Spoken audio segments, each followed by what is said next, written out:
The Imperial scout ship emerged from hyperspace at the edge of the Sol system. Its sleek, crystalline hull reflected the distant sunlight as it moved silently through the void. Captain Zexlar, a tall insectoid being with compound eyes, stood proudly on the bridge. His mandibles clicked in amusement as he studied the primitive civilization before him.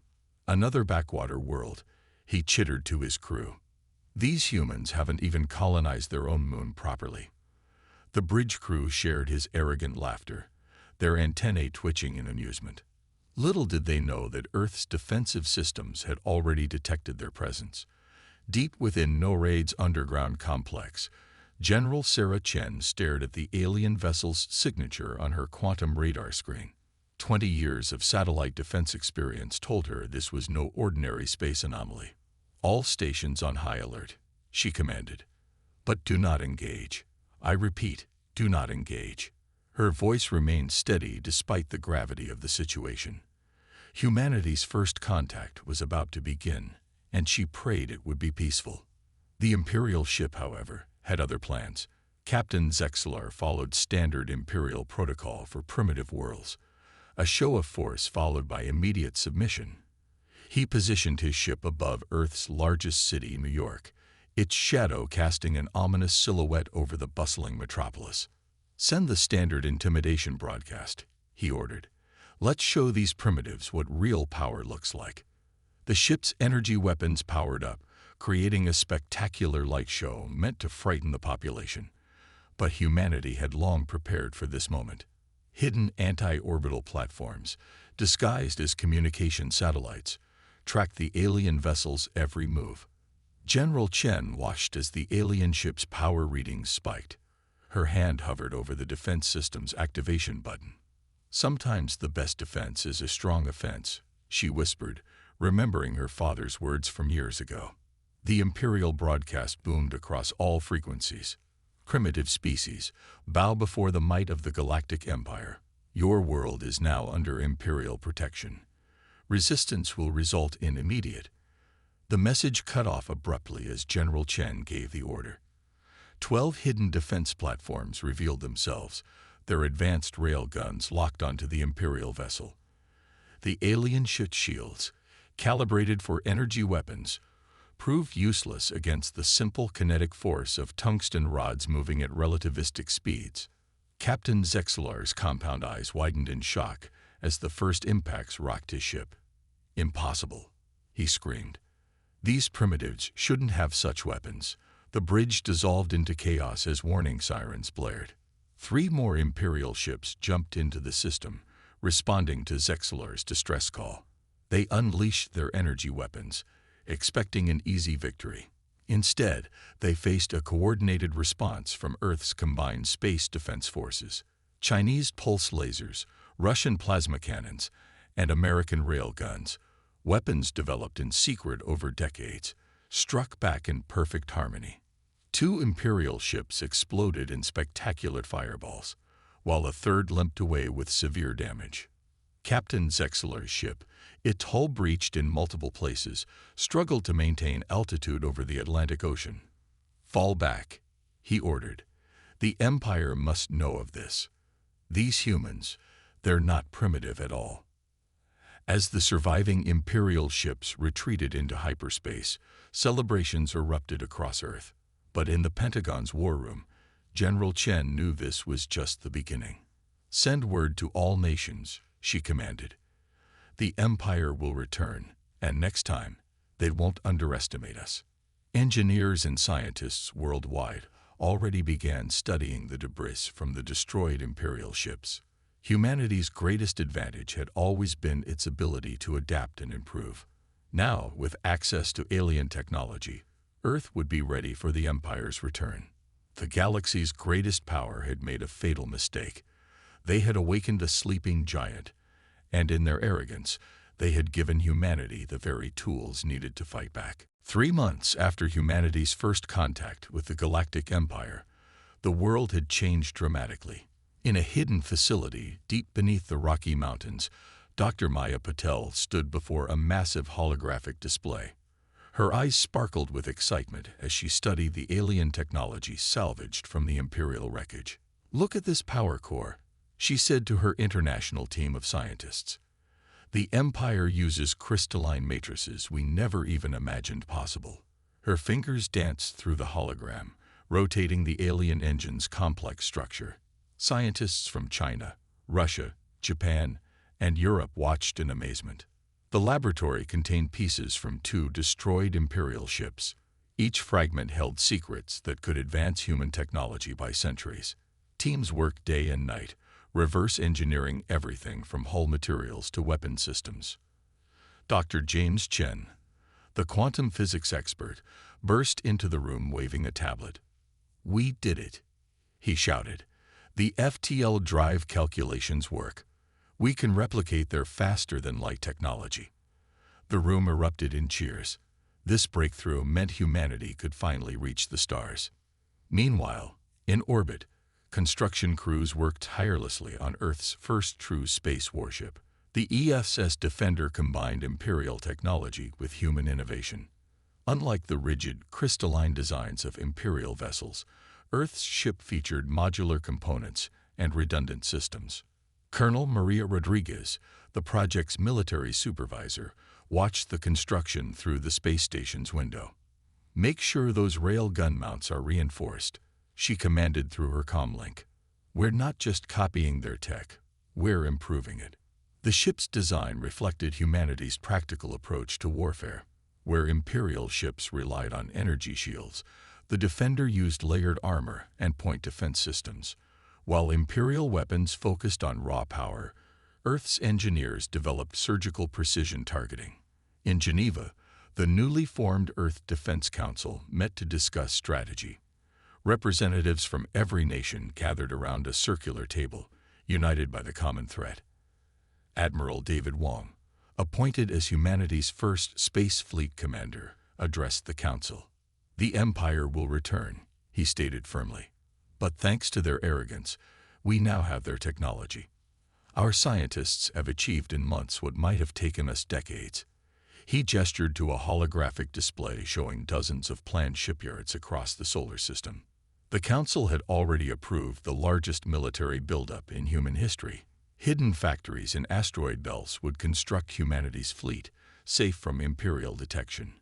Every nation contributed its best technology and brightest minds to the effort. Dr. Patel's team made another breakthrough in weapons development. They discovered how to combine Imperial energy weapons with human kinetic projectiles, creating hybrid weapons that could bypass any known defense system. The Empire's own technology would become their weakness. "They expect us to copy their designs exactly," Dr. Patel explained to military officials. "But humanity has always excelled at adaptation and innovation. We're not just catching up, we're leaping ahead."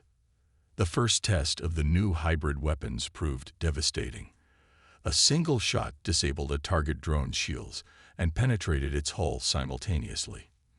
Military observers watched in satisfaction as the test data streamed in. As Earth prepared for war, unity strengthened among its nations. Old rivalries faded in the face of extinction. Resources and knowledge flowed freely between former enemies, all focused on survival. 6 months after the first contact, humanity's first fleet of 10 warships stood ready. Hidden in the asteroid belt, they represented hope for Earth's future. Each ship carried improvements and innovations the Empire would never expect. Admiral Wong stood on the Defender's bridge, surveying his crew. Humans from every nation worked together, operating technology that merged the best of Earth and Imperial engineering. They were ready. "The Empire thinks they know what's coming," he said quietly. "They have no idea how humanity adapts. We won't just survive. We'll show them why you should never underestimate Earth." 1 year after first contact, Jupiter's dark side concealed humanity's greatest secret. Hidden among the gas giant's countless moons, the largest shipyard in human history worked at full capacity. Commander Sarah Cooper watched from her observation post as another warship took shape in the void. "That's the 50th ship this month," she noted to her second in command. The massive vessel, christened EFS Shadow Strike, represented humanity's new approach to space warfare. Unlike the Empire's bright, crystalline ships, Earth's vessels used dark, radar-absorbing materials. Deep within the asteroid belt, more shipyards operated in complete silence. Humanity had learned from Earth's own history. Guerrilla warfare worked best from hidden bases.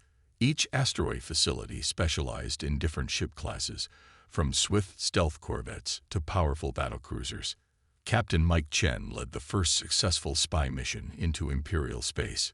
His ship, disguised as a civilian trader, gathered critical intelligence. Their patrols are predictable, he reported via secure quantum channel. They still think we're trapped in our solar system. The Empire's arrogance worked in humanity's favor. Their ships never looked twice at the small trading vessels that visited their outer colonies. These human spies, trained in both combat and espionage, mapped hyperspace routes and military installations. Meanwhile, Earth's fleet practiced new tactics.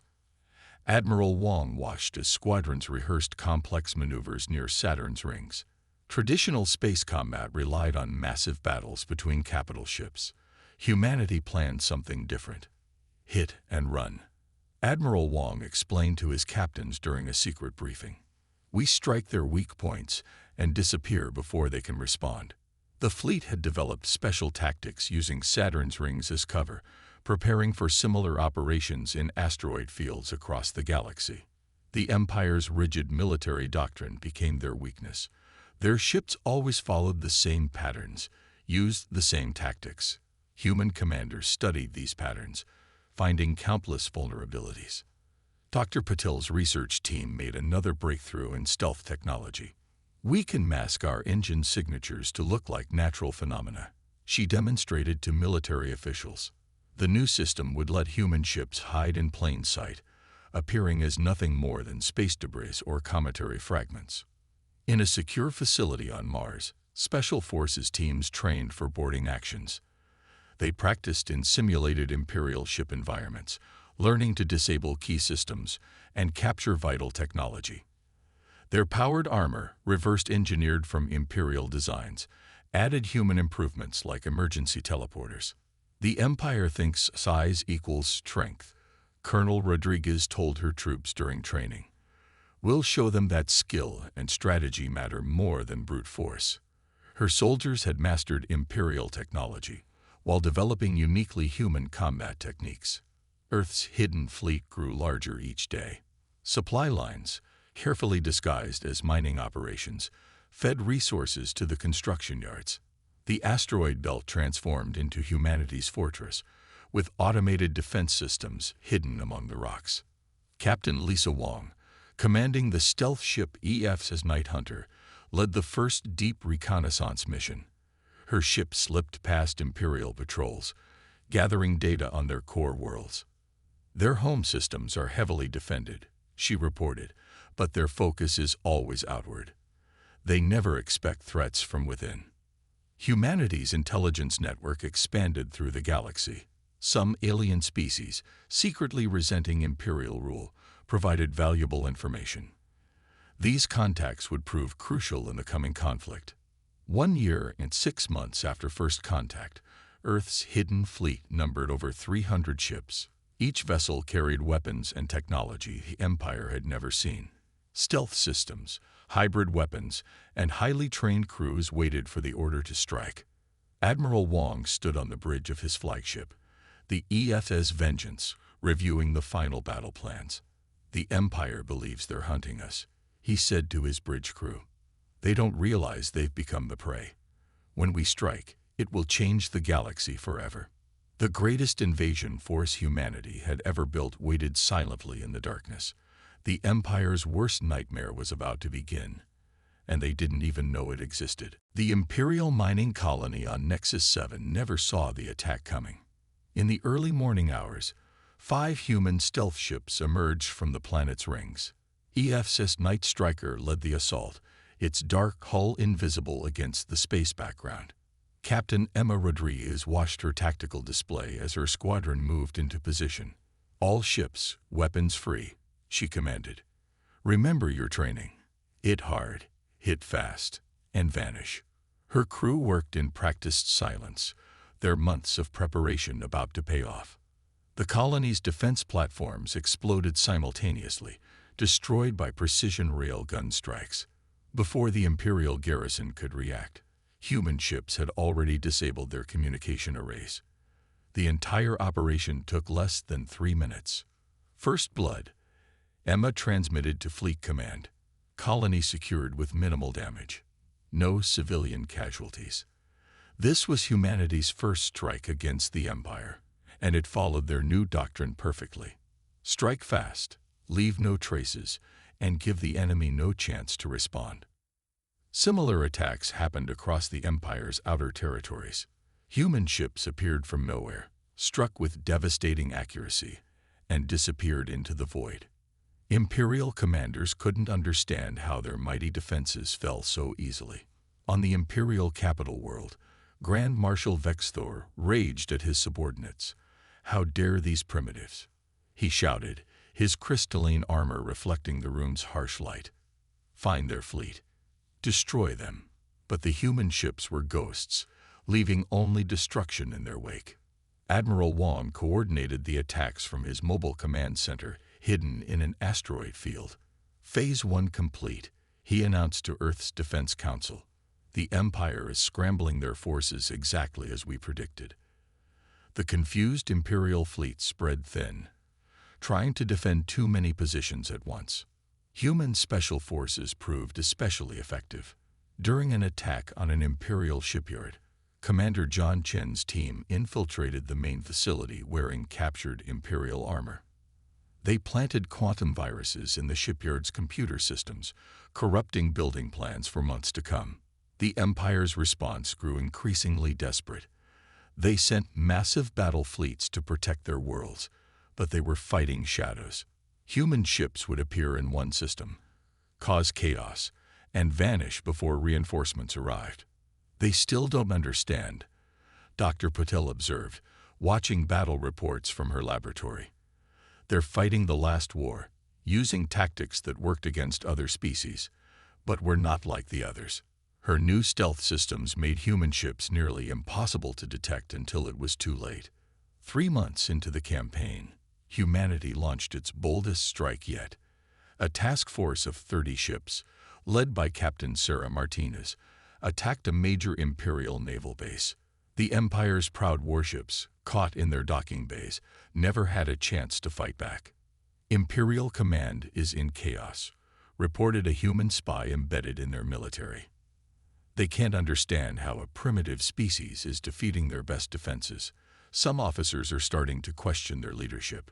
The human fleet's success came from its unpredictability. While Imperial ships followed strict battle protocols, Earth's captains had freedom to improvise. Each attack used different tactics, leaving Imperial commanders unable to form effective countermeasures. Admiral Wong received news that changed the war's direction. "Several Imperial colony worlds are requesting secret meetings," his intelligence chief reported. "They're impressed by our precision strikes and minimal civilian casualties. They want to discuss switching sides." The Empire's perfect order began cracking. Worlds seeing the effectiveness of human tactics started questioning Imperial rule. Reports of rebellion spread through the outer colonies, inspired by humanity's success. Back on Earth, factories worked at full capacity, producing more ships with improved technology. Each battle provided new data, leading to better weapons and tactics. The Empire's greatest weapons proved useless against an enemy they couldn't find or predict. The Empire thought their size would guarantee victory. Admiral Wong told his captains during a secret briefing. Instead, it became their weakness. "Now we've shown the galaxy that humanity can defeat giants. The real war is just beginning." Grand Marshal Vexthor stood before the Imperial Council, his crystalline armor dulled with stress. "Enough of these human vermin," he roared. "I have assembled the largest fleet in Imperial history. We will crush their home world and end this humiliation." 3,000 Imperial warships gathered near the Empire's core worlds. Their massive forms blocked out the starlight, a display of power meant to restore Imperial pride. But they didn't know they were playing directly into humanity's plans. Admiral Wong watched the Imperial fleet's movements from his flagship, EFS Vengeance. "Just as we predicted," he said to his bridge crew. "Their pride demands a direct assault." Earth's defense fleet waited in carefully planned positions, hidden among the outer planets. The Imperial Armada jumped into the Sol system with overwhelming force. Grand Marshal Vex Thor's flagship led the charge, its massive form dwarfing all other vessels. "Show these primitives true power," he commanded. "No mercy." But Earth was ready. As the Imperial fleet approached Mars, hundreds of hidden human ships powered up their systems. They emerged from asteroid fields, from gas giant storms, from seemingly empty space. The Empire had expected to find a cowering primitive world.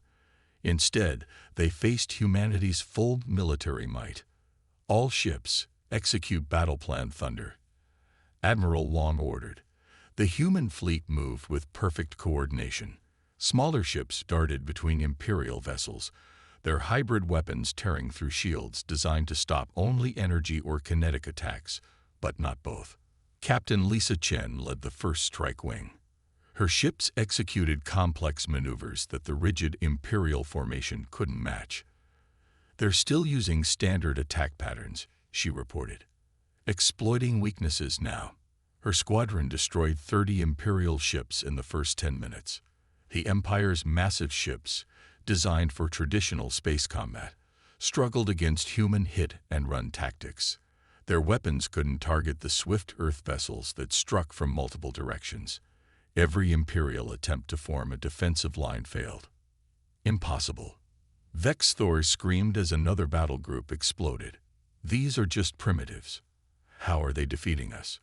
His mighty flagship rocked with impacts as human ships attacked from blind spots his designers never considered. Earth's special forces launched boarding actions against key Imperial vessels. Commander Mike Rodriguez led his team onto an Imperial carrier, fighting through crystalline corridors. "Their internal defenses are as rigid as their tactics," he reported while planting quantum charges in critical systems. The battle reached its peak near Earth's moon. Imperial ships, their neat formations shattered, fought desperately against an enemy they couldn't properly combat. Human vessels struck from every angle, using maneuvers that defied Imperial combat doctrine. Dr. Patel's latest weapons proved devastating. Quantum disruptors bypassed Imperial shields completely, while modified railguns shattered their crystalline hulls. Every human weapon had been specifically designed to exploit Imperial weaknesses. "Status report," Vex Thor demanded from his command center. The response shook him to his core.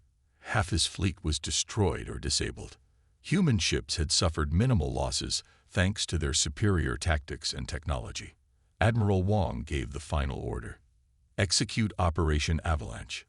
Hidden missile platforms around the solar system activated, launching thousands of warheads. The Imperial fleet found itself caught in a perfect kill box. "Full retreat," Vex Thor finally ordered, his pride shattered like his fleet. But the human forces had positioned themselves carefully. Many Imperial ships found their escape routes blocked, forced to either surrender or be destroyed. As the battle ended, humanity had achieved something unprecedented, a crushing defeat of the Empire's main fleet. The surviving Imperial ships fled in disorder, leaving behind hundreds of destroyed or captured vessels. Admiral Wong addressed all Earth forces after the victory. "Today we proved that determination, innovation, and courage can defeat any enemy, no matter their size. The Empire's arrogance was their downfall. Now the galaxy will know. Humanity is not to be underestimated." News of the Empire's devastating defeat spread through the galaxy like wildfire. On the slave world of Nexus 4, Kralvak, a towering reptilian being, watched smuggled footage of the battle with tears in his 4 eyes. His people had suffered under Imperial rule for centuries. "The humans did what we thought impossible," he whispered to gathered resistance leaders. "They proved the Empire can be beaten." Around him, representatives from 12 enslaved species nodded in agreement. The time for revolution had come. Captain Sarah Martinez's diplomatic ship arrived secretly on Nexus 4. Earth's government had received messages from numerous alien resistance groups, all inspired by humanity's victories. Her mission was to coordinate with these potential allies. "We bring more than just weapons," she told the gathered resistance leaders. "We bring hope, training, and a plan to free your worlds." The human ship's cargo hold contained advanced weapons, communication systems, and tactical data on Imperial weaknesses. Kralvac learned quickly. Under human guidance, his resistance fighters adopted guerrilla warfare tactics. They struck Imperial facilities using human-supplied stealth technology, vanishing before retaliation could arrive. The Empire's control began cracking.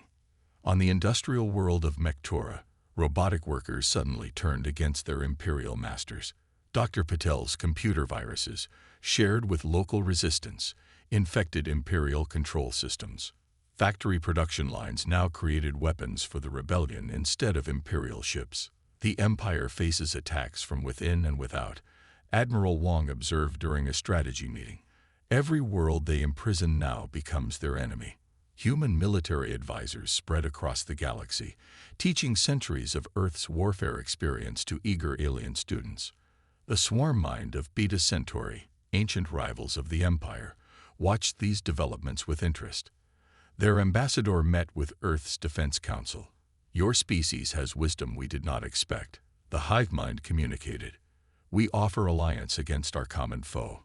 More alien civilizations joined the growing coalition. Species that had fought each other for generations now united under human leadership. Earth's diplomatic corps worked tirelessly, turning ancient enemies into allies against Imperial rule. Commander John Chen led a special mission to liberate an Imperial prison world. His team found thousands of political prisoners, scientists, leaders, and warriors who had dared resist the Empire. "These beings have valuable skills and burning motivation," he reported. "They're ready to fight." The Empire's response grew increasingly desperate. They couldn't tell friend from foe anymore. Their own slave soldiers deserted in massive numbers, inspired by human propaganda about freedom and self-determination. Imperial governors faced rebellions on hundreds of worlds. Kralvac's resistance achieved their first major victory, capturing an Imperial shipyard. "We use human tactics," he reported proudly. "Strike fast, vanish faster. The Empire cannot fight what they cannot catch." His forces received the first ships built by free alien hands. Earth established training centers across liberated worlds. Alien resistance fighters learned human military strategies, adapted for their unique abilities. Species with natural camouflage excelled at stealth operations. Others with great strength led boarding actions. The Empire made one fundamental mistake, Dr. Paddle explained to alien scientists eager to learn. They thought uniformity meant strength, but true power comes from diversity, from combining different strengths and ideas. The alien researchers added their own knowledge to human technology, creating powerful new weapons.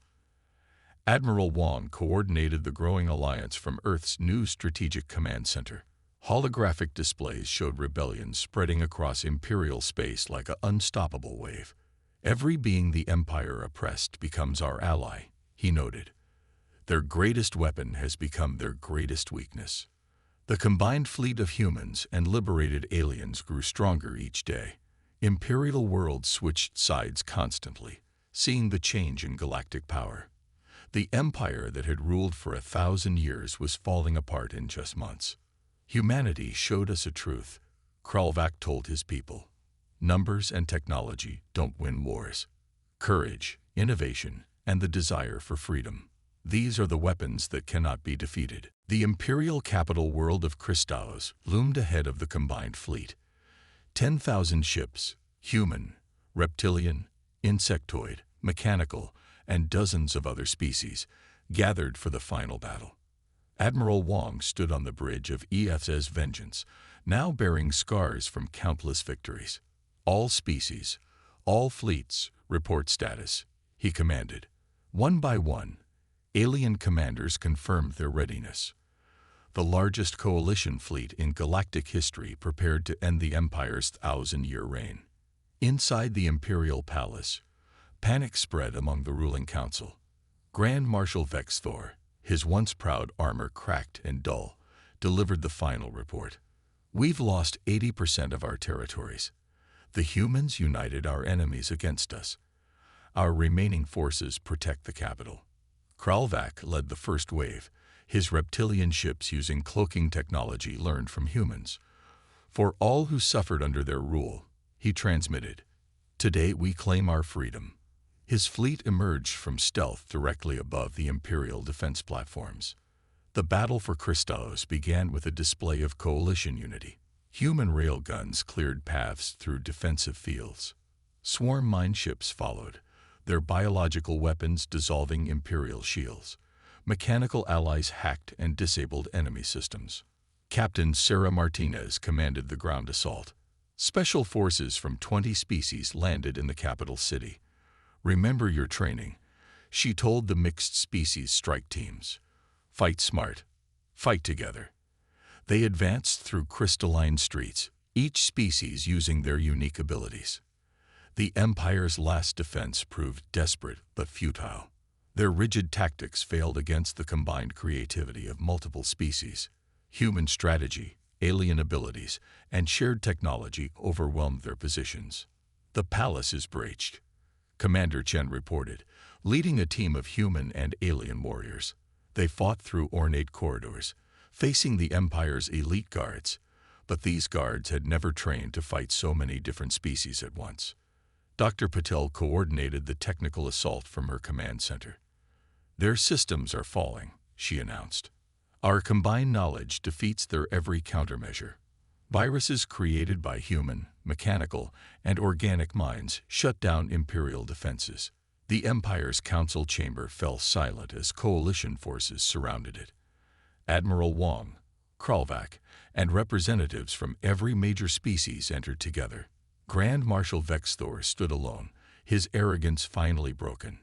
"Surrender," Admiral Wong offered. "End this without further bloodshed. The Empire's time is over, but your people can still have a future."